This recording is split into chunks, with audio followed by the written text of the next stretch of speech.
Overall NDA হিসাবে 80+ all Assam 80+। Exit পল কিছুমান channel ফল নহয় আপোনালোকৰ যেনিবা বহুত চেনেলে বা বহুত গাৰ্জেনসকলে বহুত নিজৰ নিজৰ অপিনিয়ন মতামত দি আছে, যিখিনি ছাৰ্ভে কৰি পেলাই পাইছে। ইহঁতে কি ধৰণৰ ছাৰ্ভে কৰিছে ইহঁতৰ কথা। আমাৰ বিফেভৰ ছাৰ্ভে মতে আমি হাৰা নাই, আমি জিকিছে। তো 4 তাৰিখত চাওক আমি জিকিছে না হাৰিছে 4 তাৰিখতে। কিন্তু আমাৰ বিফেভ দলৰ ছাৰ্ভে মতে 15টা বাছ। মন্ত্ৰী বিচাৰিব মন্ত্ৰী ডাঙৰ কথা নহয়। আমাৰ কথাটো হ'ল BTCটো কেনেকৈ ষ্ট্ৰেংথেন কৰিব লাগে সেইটো নজৰ দি পেলাই ইয়াৰ ওপৰতহে গুৰুত্ব দি পেলাই আমি আলোচনা কৰিম আসাম গভৰ্ণমেণ্টৰ লগত বা দিছপুৰৰ লগত বা দিল্লীৰ লগত। মন্ত্ৰী সেকেন্ডাৰী, প্ৰথম স্থান পাব চৰকাৰ হোৱাৰ পিছত এই BTCটো আমি কেনেকৈ ষ্ট্ৰেংথেন কৰিম। আগৰ নিচিনা বিৰাট পাৱাৰফুল BTC আমি বনাব খুজি আছোঁ, সেইটোহে মেইন। ইয়াৰ ওপৰতহে আমি কাম কৰিব। মন্ত্ৰীটো আপুনি দিলেও নিদিলেও একে। এই মন্ত্ৰী ডাঙৰ কথা নহয়, BTCটো ষ্ট্ৰেংথেন কৰাটোহে আচল। আমাৰ দলত সেইটোৱে আলোচনা কৰিছে।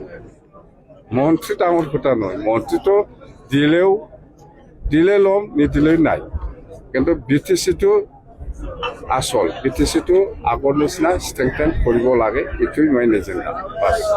আজি ৰাতিপুৱা 8:30টাৰ পৰাতো আমাৰ বৰদপা উপেন্দ্ৰনাথ ব্ৰহ্মৰ ডেথ এনিভাৰ্চাৰী প্ৰগ্ৰাম সেইটো আমি ৰাতিপুৱাই কৰিছোঁ। এইটো শেষ কৰি পেলাই আমি আজি এতিয়া বৰদপা কালচাৰেল কমপ্লেক্সত বডোলেণ্ড পিপলছ ফ্ৰণ্ট BPF দলৰ CWC মিটিং কৰিছিলোঁ। মিটিঙৰ উদ্দেশ্যটো সেইটোৱে, যিহেতু আমাৰ আসাম এছেম্বলি ইলেকশ্যনৰ যিটো ৰিজাল্ট অহা 4 তাৰিখত ৰিজাল্ট ডিক্লেয়াৰ হ'ব, মানে কাউণ্টিংটো হ'ব। তো ইয়াৰ আগতে মই BTC এৰিয়াত 15টা সমষ্টিৰ যিটো আমাৰ LAC ৱাইজত যিটো কাউণ্টিং এজেণ্টটো নহয়, বুথ লেভেলত যিখিনি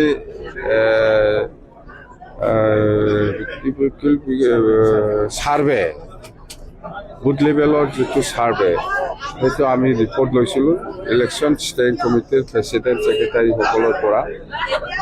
এই ৰিপৰ্ট মতে এই বুথ লেভেলৰ বা বুথ কমিটিসকলৰ যিটো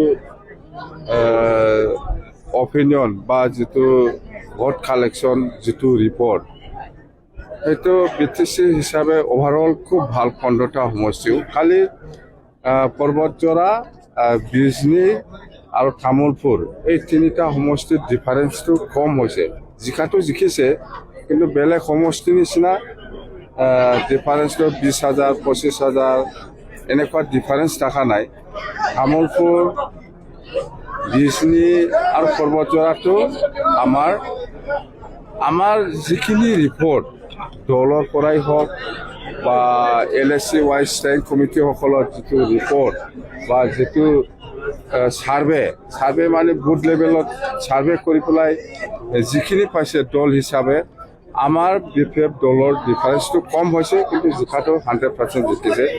ডিফাৰেঞ্চটো 4,000। তামোলপুৰ 4,000 ডিফাৰেঞ্চত আমি জিকি আছোঁ, বিজনীটো 4,000, পৰ্বতজৰাও 4,000 ডিফাৰেঞ্চ। ইয়াতকৈ আৰু তলত যাব নোৱাৰে। মই বাৰে বাৰে সুধিছিলোঁ আমাৰ দলৰ কৰ্মীসকলক বা ষ্টেৰিং কমিটিৰ প্ৰেচিডেণ্ট ছেক্ৰেটাৰী বা ব্লক লেভেলত যিখিনি আমাৰ লিডাৰ্ছসকল আছে, ইহঁতক মই বাৰে বাৰে ৰিপৰ্ট লৈছোঁ। বিশেষ কৰি পৰ্বতজৰা, তামোলপুৰ আৰু বিজনীটো মই বাৰে বাৰে ৰিপৰ্ট লৈছোঁ যে ইহঁতে কোনো পৰ্যায় মিছ নহ'ব, ডিফাৰেঞ্চ কম হ'ব পাৰে, কিন্তু জিকাটো 100%। এইকাৰণে ইহঁতে যিমান যি হ'লেও 4,000 ডিফাৰেঞ্চত আমাৰ NDA পাৰ্টি হিচাপে আমি জিকি আছোঁ।